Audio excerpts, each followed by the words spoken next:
Welcome to a talk about home canning. I'm going to be showing you how to make some cherry jam. It should be a fun time. We just have to get a few things ready. Here we have a cook pot, stock pot with a steamer basket in it. The steamer basket is deep enough that when I put a jar in, that I'm going to be using these one cup jars. When I put the jar in, there's still enough room for an inch of water above it. 2 fingers roughly. So what I'm going to do is I'm going to boil these jars, make sure they're nice and clean. Putting them in.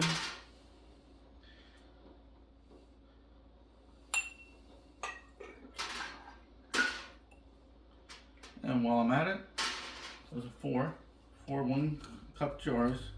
I'm going to be putting in 4 lids, clean, fresh from the box, and 4 rings, all going in. I'm going to take that, put it on to boil. While it's boiling to sanitize, about 10 minutes worth, I'm going to be putting a couple dishes into the freezer so that they'll get nice and cold. We're going to use these later as we try to figure out if the jam is the right consistency. We're going to aim for the right temperature, which should give us the right consistency because the sugar is such at 220 degrees or so. But it may be a little bit off because as you're stirring it, you may be measuring temperature at the top or the side, and you want to get. Anyway, we're going to put a little bit of jelly onto these cold plates later. We'll run our finger through it, and if it looks like jelly and behaves like jelly, then we know we're in a good place. If it's all runny still, back on the stove with it for another 1 to 3 minutes. Alright, it's time now to get everything in place. We're going to start off with the sugar. That'll be 3 cups. Yeah, jams and jellies tend to be, well, mostly sugar.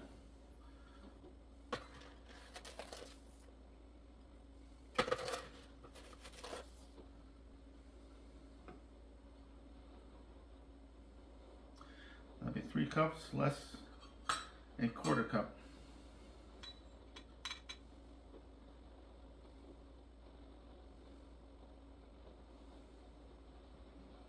Alright, so that 1/4 cup is going to go into this here along with 3 teaspoons of a fruit pectin gel. Things like this from Ballwork, the fruit pectin, or I can use the real gel. That's another, Sure Gel. That's another brand that works well. Let's see. Here we go. 3 teaspoons.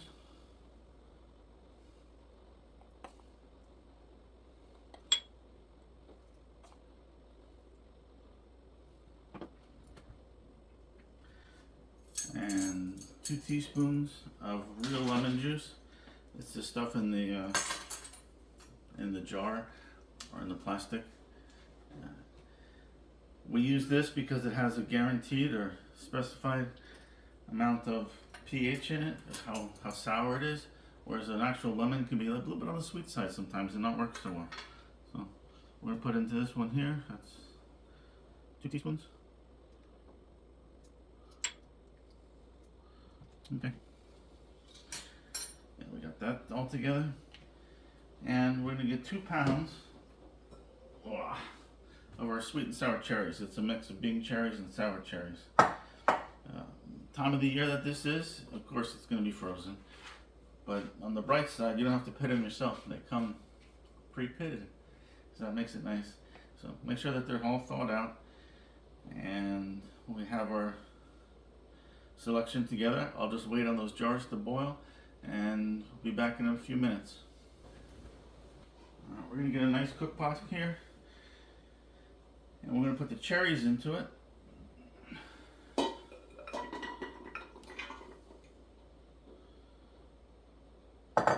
And we're going to use a potato masher and mash them down.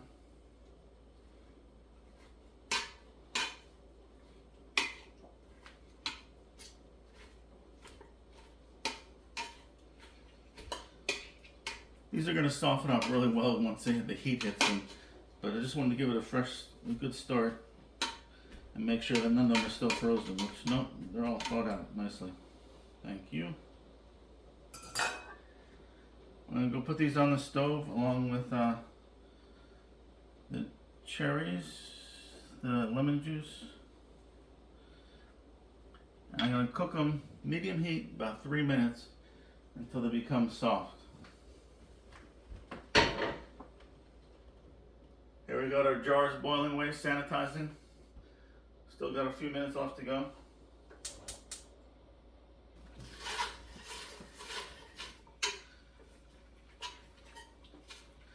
Cherries are heating up, letting go some of their juice. Lemon juice helps to get it stirred up. Make sure it's not too high of a heat.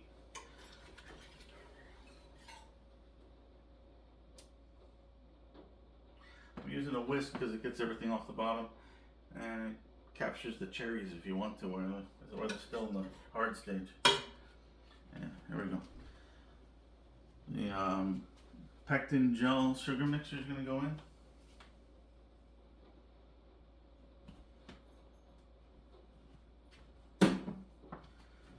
Give that a good stir. Let it come up to heat again. About another minute of stirring. So what I'm going to do is going to take my sugar, add a pinch of salt over it. And I'm going to add this to the mixture here that's already hot and boiling. And let it come back up to a boil. Good stuff.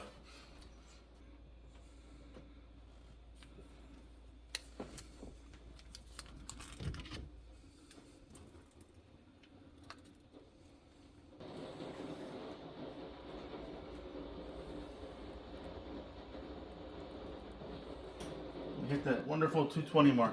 So I'm going to turn off the heat, clean up my mess. Cold plate. Alright, this is going to take a spoon,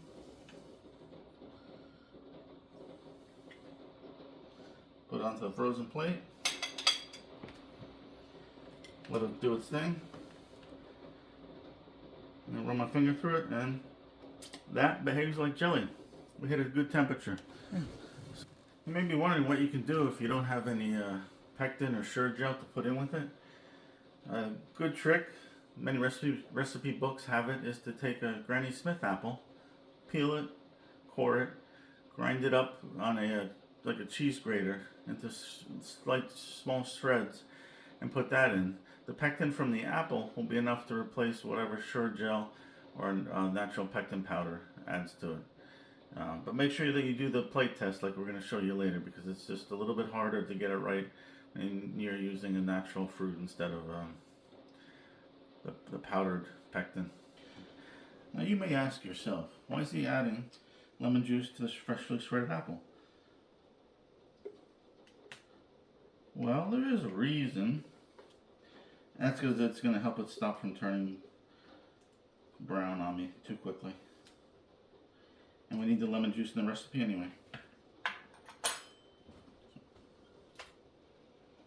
Stir, stir, stir.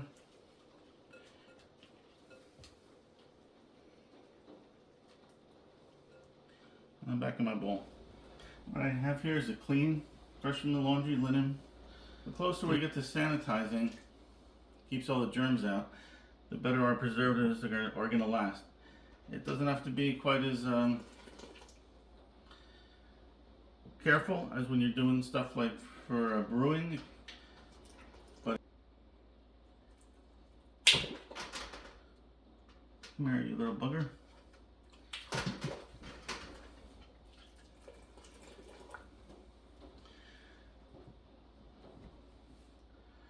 Alright, I'll grab some rings, and I'll grab some of the lids too.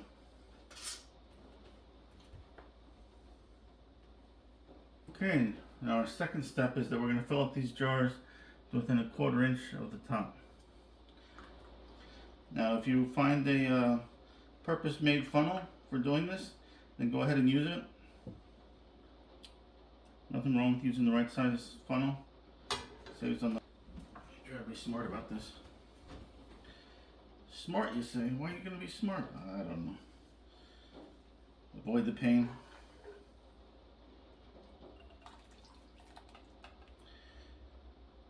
You could run this through a sieve and get rid of the skins, but I kind of like that texture in my jelly.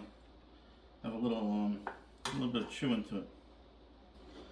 Now, if I were to be using this in the next couple of weeks, next month or so, I wouldn't worry about the sanitizing so much, because this will hold really great just as it is in the refrigerator for at least a month, maybe more. All right, take off those lids.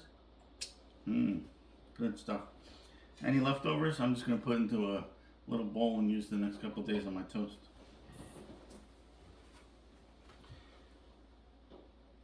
And just get the worst of the spillover off. This will help the lid set tightly down and for the rings not to stick too badly. These fresh, clean rings here, try not to touch the interior. They have a little rubber seal on them.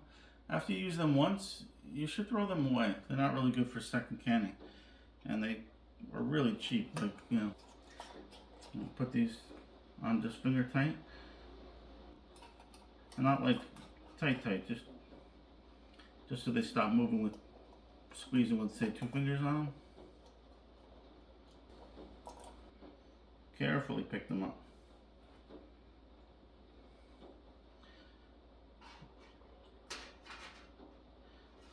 And place them down just like you see here on the table with the lid up. Alright, let's go back to the stove with this baby. I'm going to bring that back to a boil. It's going to boil for 10 minutes and then I'm going to turn it off and let it sit for 5 minutes or so. I'm now going to take out my jars carefully.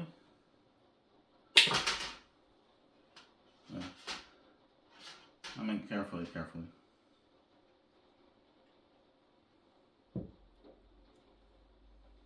They do make real jar grabbers. You can get them at the stores or places that sell canning supplies. It's not a bad idea.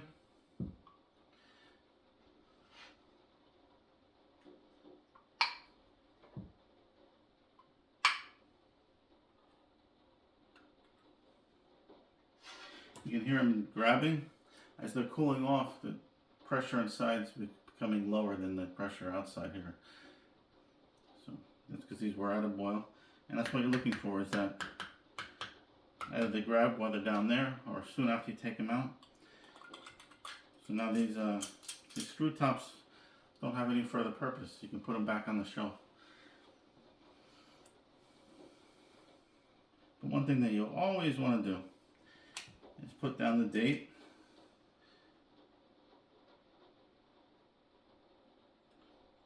The flavor of jelly that you're making. Here it's double cherry.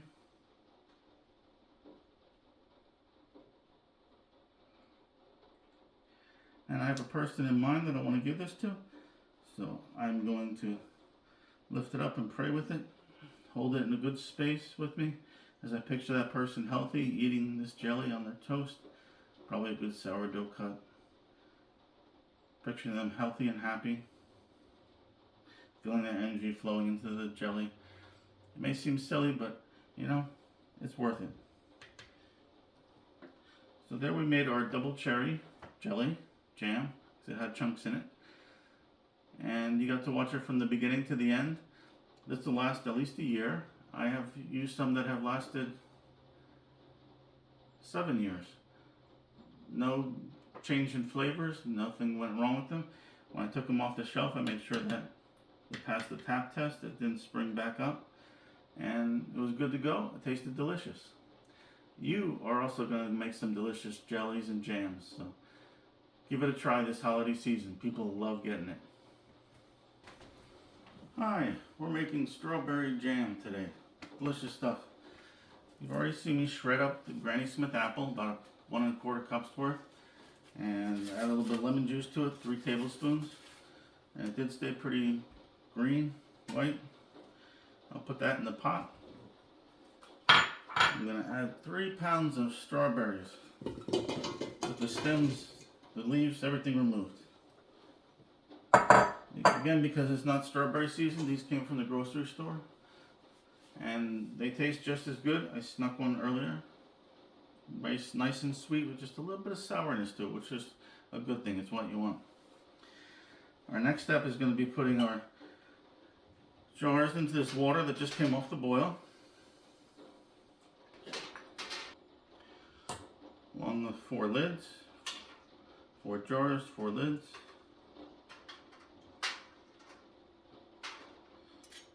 And 4 rings. Those are all going to go onto the stove and boil for 10 minutes while you get some other stuff going. Alright. So this one I'm going to bring it up to a boil and let it simmer for about 10 minutes or so till it starts to thicken up. Yeah, 10 minutes till it thickens up. And then we'll do the plate test with it where you take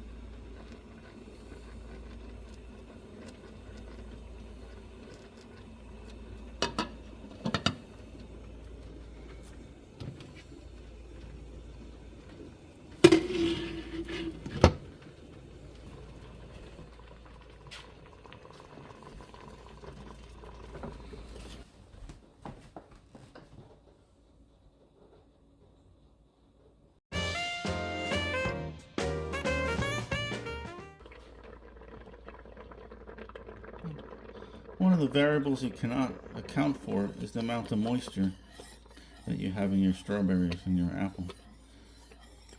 It's probably not going to get above 210, 212 degrees until a lot of that moisture disappears as steam. So have patience. It'll come.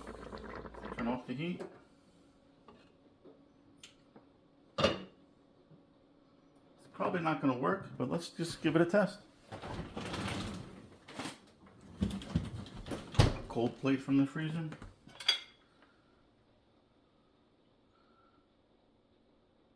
Spoonful of the liquid. Spread it out, let it cool.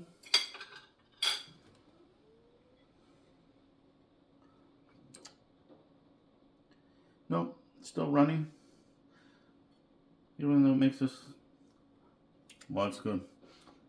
But it's still running, so I will boil it for another 3. Alright, as you can see now, the steam has stopped coming out as strongly as it was before. It's making more of a big gloop, gloop, gloop sort of noise.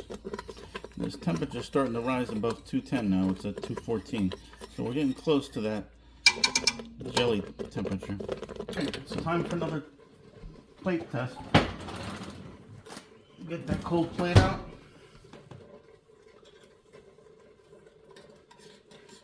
Last little stir. Put some jelly down the plate. Give it a minute to cool.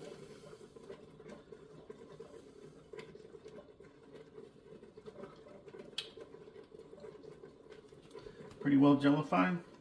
I think so. This is gonna be, we took out the jars that we're gonna use. They have been boiled for 10 minutes. They've been cooling here for another probably about 5 minutes or so. We got fresh lids, boiled, rings, everything's looking good. I'm gonna make a mess, I'll keep on this one towel. We get our ladle and start to go at it.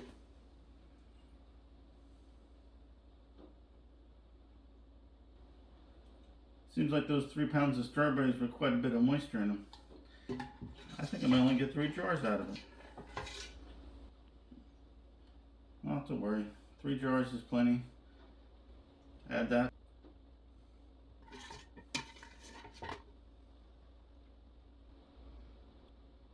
Alright, this partial jar is telling me that it does not want to be canned. It wants to be eaten. So I will put it in the refrigerator and have it tomorrow. Put that baby on the side. Maybe even tonight over some ice cream. Oh, I don't need the ice cream now. How many of us do nowadays, huh? Alright, so back into our boil here.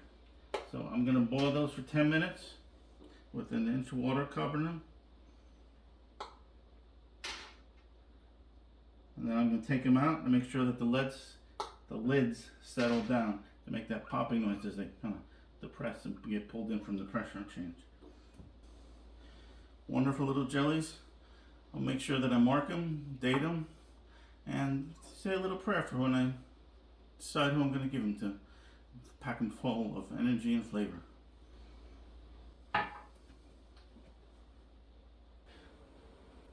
Or something you make by yourself with your own two hands that you spend time on, that you spent effort into, that you can then take and empower with all your love for that person. And hopefully when they spread it on their toast, they can feel it right back at them. This holiday season, I suggest that you give something beautiful to somebody else. You put a bow on it and you give it to the person. You don't have to say anything about it. They'll know it's special. They'll feel it. They'll feel that this is different than the other jams or jellies that they get at the grocery store. And this one was made with them in mind. It was made with love and caring. It was made in a pleasant atmosphere. It was made with happiness in mind. Give from your heart. People will appreciate it. Thanks for watching.